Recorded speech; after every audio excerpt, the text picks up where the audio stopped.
ከተማ በመሰረተ ልማት በብቃት የተገነባ ካልሆነ በስተቀር የከተማ አገልግሎትን ለህዝቡ ተደራሽ ማድረግ አይቻልም። ከለውጡ ወዲህ እንኳን ከባለፉት 5 አመታት ወዲህ በ5 አመታት ውስጥ ይሄ 5ኛ አመት ነው የተሰሩ ፕሮጀክቶችን ስናይ አንዱና ትልቁ መሰረታዊ ለውጥ የመጣው በፕሮጀክት አፈጻጸም ነው፣ በመሰረተ ልማት ነው። የአዲስ አበባ መንገድ በቂ ሳይሆን ፈጽሞ ከተማዋን የማይመጥን ነበር። አሁንም ገና ነው።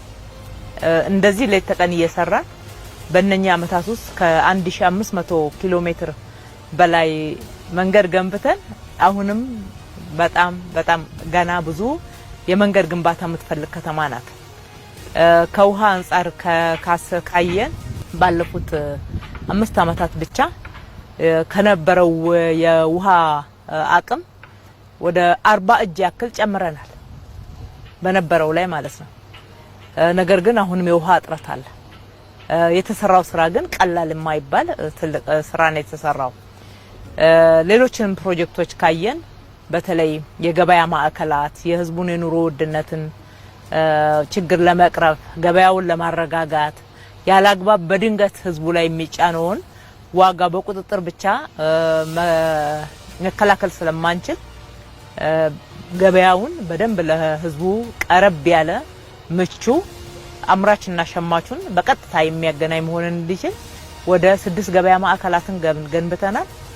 የግብርና ልቀት ማዕከልንም ገንብተናል።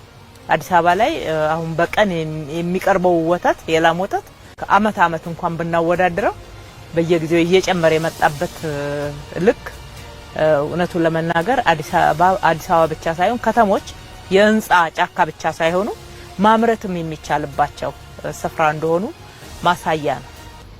በቀን ከ60 ሺህ በላይ እንቁላል የማይገኝባት ከተማ ላይ አሁን በየቀኑ ወደ ሚሊዮን የሚጠጋ እንቁላልን ወደ ገበያ ማቅረብ የቻለች ከተማ ናትና እነኚህ ሁሉ ስኬቶች ናቸው። ከትናንሽ ፕሮጀክቶች የውሃ፣ የድሬኔጅ፣ የሶዌሬጅ፣ የህፃናት መጫወቻዎች፣ የስፖርት ማዘውተሪያዎች፣ የገበያ ማዕከላት እና ህዝቡ እዛም እዚህም የሚጠይቃቸው የጤና ጣቢያ፣ የጤና የትምህርት ፕሮጀክቶችን ከወሰድን በ5 አመት ውስጥ ከ60 ሺህ በላይ ፕሮጀክቶችን ነው የገነባ ነው። ከዚህ ውስጥ ወደ 50 እጁን ማህበረሰቡን ራሱ አሳትፈን የየአካባቢውን ራሱን አካባቢ እንዲያለማ ያደረግንበት ቤዚክ የሆነ ለውጥ ነው የምንለው።